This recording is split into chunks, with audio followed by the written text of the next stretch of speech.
এই যে ঠাকুর ঘরের ফুলগুলো আমরা জল দিয়ে ছেঁকে নিচ্ছি। জল কুড়ি ফুলগুলো জলে জাঁকিয়ে রেখেছিলাম, দেখো এখন ফুটে গেছে কিভাবে। এই যে জল দিয়ে ছেঁকে নিচ্ছি। এই দেখুন আমাদের পুরো ঠাকুর ঘরের লুকটা কেমন হয়েছে বলবেন, তোমরা কমেন্টে জানাবেন।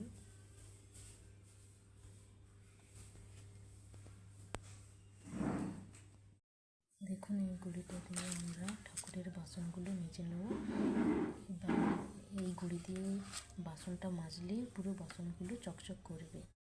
এই ঠাকুরের বাসনগুলো মেজে নেব। ঠাকুরের বাসনের মাজার আগে মাছগুলো দেখুন মাজা হয়ে গেলে তারপরে আবার দেখাবো কীরকম হয়েছে।